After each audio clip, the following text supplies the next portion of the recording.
Bakunzi b'isamirizi y'umuvyeyi wacu Bikira Mariya, ijwi ry'Imana iwanyu, ijwi ry'Imana iwacu, ndabaramukije.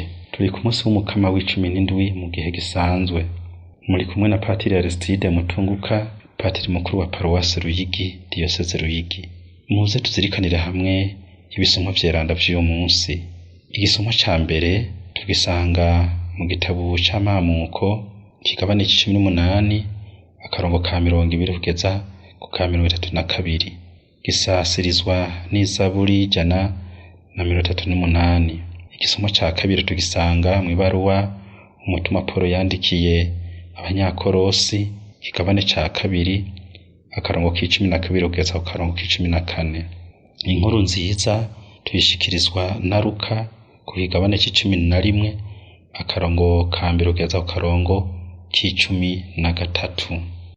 Igisomwa ca mbere. Ibyo dusoma mu gitabo c'amamuko. Abo bagabo batatu barahaguruka baragenda, bafata inzira ija i Sodoma, Ibrahimu arabaherekeza. Umukama avuga ati: induru y'abidogera Sodoma na Gomora yakoze kw'ijuru, ibicumuro vyabo vyarenze ihaniro. Ndamanutse nje kuraba ko ivyo babitwarira ari ivy'ukuri, n'ivyaba atari vyo naho nyene ndabimenye. Nyabantu bava hano baja i Sodoma, Ibrahimu nawe yaragihagaze imbere y'umukama. Araheza amubaza ati: mbega ugomba kujaniranya intungane n'umubisha? Kumbure mu gisagara harimwo intungane zishika 50, nabo urabatikiza. Mbe uhasanze nk'abo 50, igisagara cose ntiwokigirira ikigongwe kubera bo? Eka data ntiwogira gutyo. Intungane ntiyorabwa nk'umucumuzi, ntirikabe. Nyene ntahe kw'isi yose niwe atokurikiza ubutungane. Umukama aramwishura ati: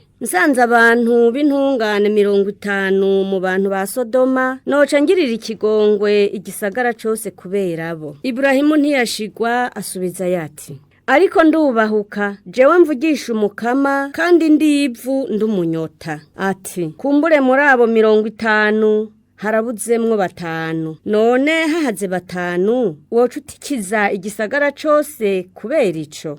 Umukama aramwishura ati: oya, ninasanga 45 ndabagirira ikigongwe bose. Ibrahimu asubiza yati: kumbure hari 40 gusa. Umukama amwishura ati: eka naho nyene ntaco nobagira kubera abo beranda 40. Ibrahimu yongera ati: mukama ntushavure, ndacabandanya kuvuga. Kumbure hari 30 gusa. Umukama aramwishura ati: eka naho nosanga 30 igisagara nokireka. Ibrahimu asubiza yati: mukama urangirira ikigongwe, naho nshirukanije nkakuvugisha. Kumbure 20 bo ntibabuze. Umukama amwishura ati: eka naho nyene igisagara ntaco nokigira kubera abo beranda 20. Nubwo nyene Ibrahimu ntiyashigwa, asubiza yati: mukama ntunshavurire, ndafundikiye ivyo nakubaza, niwasanga nk'icumiho. Umukama amwishura ati: kubera abo beranda 10 igisagara sindagikoma. Iryo ni ijambo ry'Imana.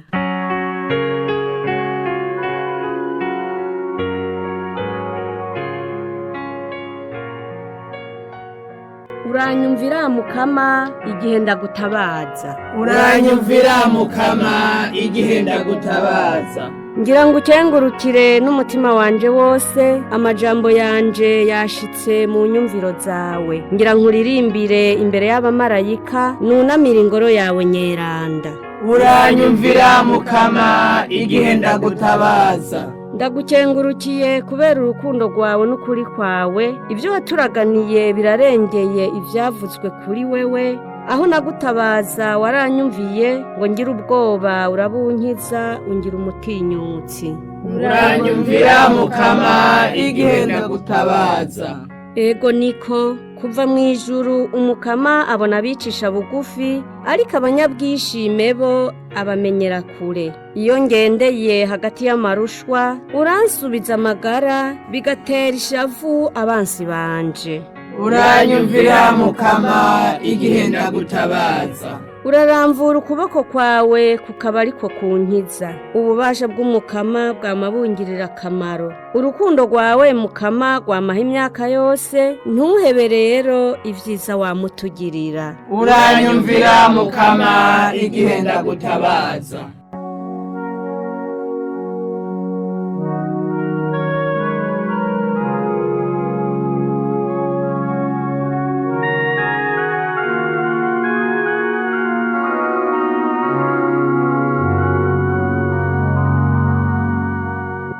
Igisomwa ca kabiri. Ivyo dusoma mw'ibaruwa umutumwa Pawulo yandikiye abakorosi. Nshuti zanje, mwibatisimu mwasangiye uruhafu na Kristo, kandi musangira n'izuka, kuko mwemeye ububasha bw'Imana yamuzuye mu bapfuye. Mwarabapfu kubera ibicumuro vyanyu, be nuko mutaharugwa mu gihugu c'isezerano. Ariko Imana yarabashubije bazima muri Kristo nyene mu kuturekurira ibicumuro vyose, no mu guhanagura rya kete ryatwagiriza umwenda tuyifitiye kubera amabwirizwa yayo. Eka yarayizimanganije mu kuribamba ku musaraba wa Kristo. Iryo ni ijambo ry'Imana.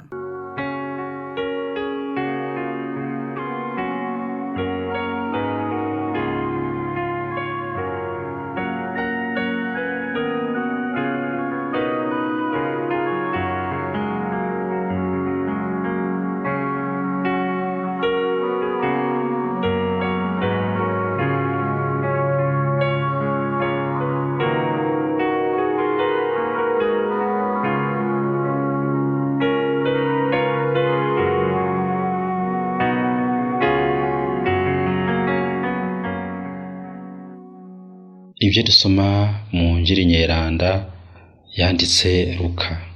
Umunsi umwe Yesu yariko arasenga. Ahejeje umwe mu bigishwa biwe aramubarira ati, Mukama, twigishe gusenga nkuko Yohani Batiste yavyigishije abigishwa biwe. Yesu nawe arababarira ati, nimwasenga muravuga muti, Dawe, izina ryawe nirinahazwe, ubwami bwawe nibuze. Duhe imisi yose ibyo kurya bidukwiye, uturekurire ibicumuro vyacu nkuko natwe turekuriye abadufitiye umwenda bose, kandi ntuturekure ngo dutsindwe n'inyosha mbi. Arahava arababwira ati, muri mwebwe uwo bafise umugenzi hanyuma akaja iwe mw'ijoro akamubwira ati, mugenzi, ngurana imikati 5 kuko iwanje ndariwe n'umugenzi yavuye ku nzira, kandi singira ico ndamuzimana. Nawe uwo ari mu nzu akamwishura ati, ntaco ungora, namaze kugarira, kandi twe n'abana twamaze kuryama, sishobora kuvyuka ngo ndaguhe iyo mikate. Uwo muntu yoshishikara gukomanga.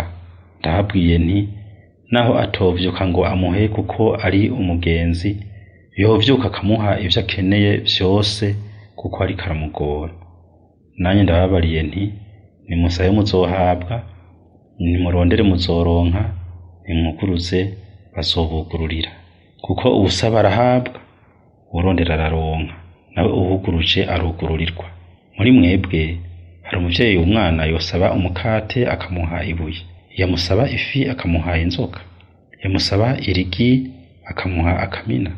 None ko mwebwe naho muri babi muzi guha abana banyu ivyiza, so wanyu wo mw'ijuru we yonganya nande mu guha mutima mweranda abamumusaba. Dushemeze iri jambo ry'Imana.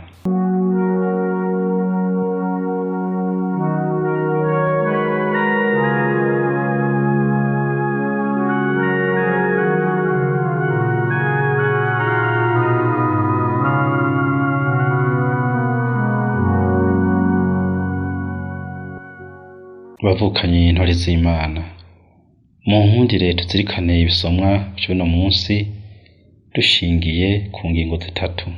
Twihweze ubwa mbere impuhwe n'ikigongwe vy'Imana itwamanira. Duheze natwe turabe ukwemera, urukundo n'ukwizigira two kwerekeza ku Mana yacu. Hanyuma 3 tuzirikane ukubabarana hagati yacu byo turanga. Bwa mbere impuhwe n'ikigongo vy'Imana yacu itwamanira. Mu kiyago Ibrahimu twumvise yagiraniye n'Imana, harigaragaza cane iyo ngendo y'Imana yo kugira impuhwe zirenze, ku buryo Imana yiteguye kubabarira igisagara c'abacumuzi indiri naho hobamwo 10 gusa b'intungane.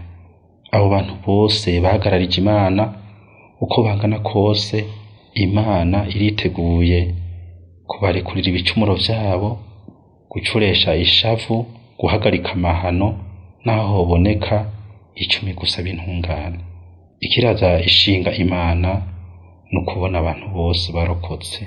Urukundo niyo irutubanza, niyo itera intambwe ya mbere ikatwubahura, mbere iratwingingiza urukundo n'ikigongwe vyayo. Nivyo tubona mbere mu gisumwa ca kabiri, kuko ari yafashe ingingo yo guhanagura urwandiko rurimwo ingingo zatwagiriza, rumwe nyene rwaturega iraruzimanganya mu kurubamba ku musaraba. Muri Kristo Yesu Imana koko yaragaragaje urukundo n'impuhwe ifitiye abantu bose, yo ishaka ko twese twuzura nayo tumaze kurekurirwa ibicumuro vyose. Tubitegere neza kandi tubifate nkama.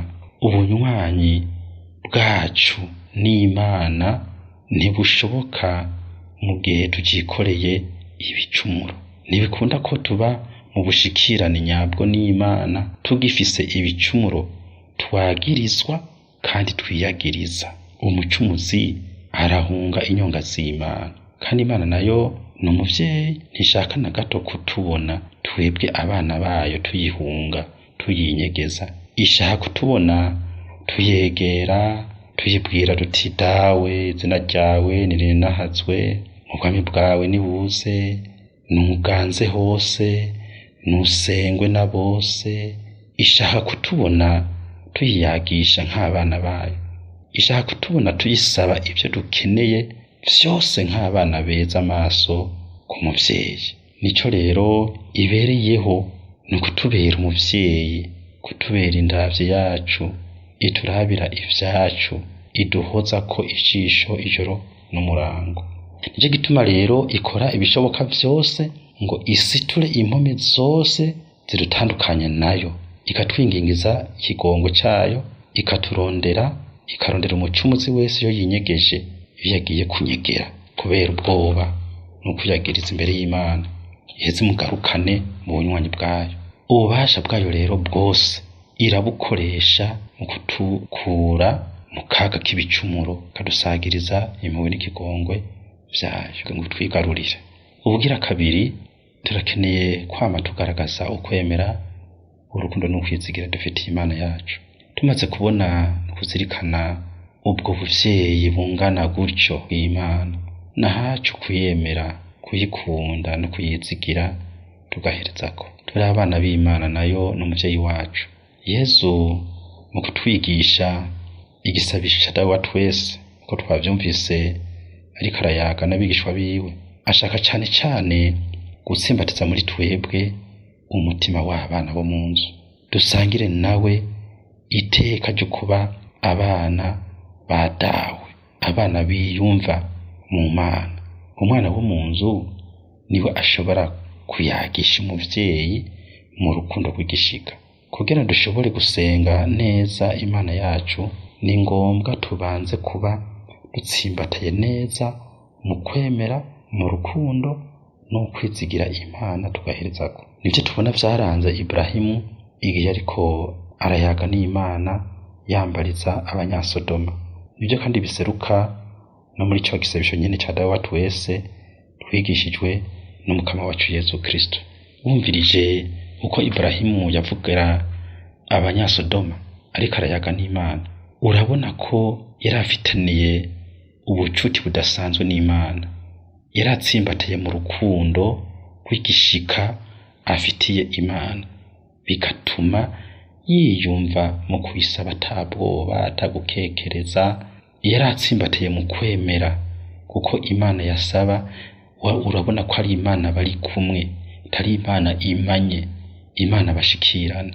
Ukumva kandi ko yizigiye cyane n'ubutungane bwayo, kigongwe cyayo, Imana y'intungane, Imana y'impuhwe. Ubutumwa bwo kwambariza abandi duhamagariwe kugira gwacu twese bugira ikimazi iyo bushimikiye muri uko kwemera Imana n'umutima wacu wose, ukuyizigira tugahereza ko bene urukundo rw'ishika tuyifitiye. Niho nivyo dusaba ibidusagiriza twebwe nabo twambariza, bigaca bishikira mu mutima nyene wemera, wizigira kandi wuzuye urukundo. Ugira gatatu, tubabare na hagati yacu. Uko Imana idusagiriza urukundo n'impuhwe byayo, niko yiteze ko natwe tubigiriranira hagati yacu. Ukubabarana hagati yacu nivyo tuvoma ku Mana, kandi turategerezwa kubigaragaza ku rugero rwuzuye nk'uko Imana ibitugirira. Kubabarana rero, ubwa mbere kubwirizwa kwiserura mu kugiriranira imbabazi, mu kurekuriranira. Nanone umuntu afise umutima wiyagiriza kandi wagirizwa akabi ntashobora kuba mu mahoro n'umwidegemvyo. Nico gituma ukutangariza mwene wacu imbabazi n'ikigongwe ari neza idasanzwe utuba tumugiriye, kuko tuba tumubohoye ivyamwagiriza, ivyamubuza itiro. Nta magorwa ruta kubura itiro, kubura ubwicariro kubera ivyo wakoreye abandi, ukaguma witeze ko bakwihora, ko bakwagiriza, ko bakwishuza. Turekuriranire rero nk'uko Umukama yaturekuriye muri Kristo Yesu, aho yahanagura urwandiko rurimwo ingingo zatwagiriza. Uko kubabarana kandi twokwama tuguserura mu gufashanya mu bukene bwacu bwa misi yose. Twamane iminwe yuguruye ngo ihembura aboro bari mu bukene butandukanye, mu gutabara abagowe, abagwaye, abatama n'abatamakazi, mu gufasha abarenganywa kugira ngo tubavugire n'ibindi. Tugerageze kwirinda agatima ko kwigungirako, tugire umutima wagutse, nivyo Imana itwitezeho nk'abana bayo. Twibuke amajambo y'Umukama Yesu ubwiwe, we yavuze ati birahimbaye gutanga gusumba kuronka.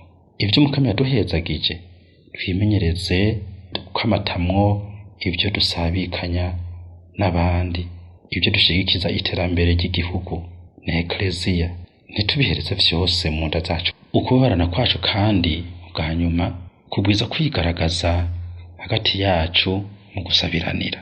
Kurya nyene Ibrahimu yambarije abanyasodoma bari babangamiwe, kuko bari baracumuye kandi bari bageramiwe n'ishavu ry'Imana, agaheza akumva muri we umutima wo kubavugira, kubahamagarira ko imigisha. Abo tubona bari mu nzira y'akabi tubasabira nko kwa Ibrahimu, iruhande y'kubahanura tubasabire mu gishingo cyo kubararaza no kubakwiza imirambi, tubahamagarire ko imigisha y'Imana. Twibuke inyigisho y'Umukama wacu Yesu Kristo agira ati kunda basi banyu, musabire ababahama bavukanye. Ese ibusomwa vyo no munsi vyovyura muri twebwe urukundo rugishika rutwerekeza ku Mana yacu no ku bagenzi bacu, maze tugire umuryango umwe w'abana b'Imana, dufatane mu nda, dusangire urugendo zo dushikana mw'ijuru. Amen.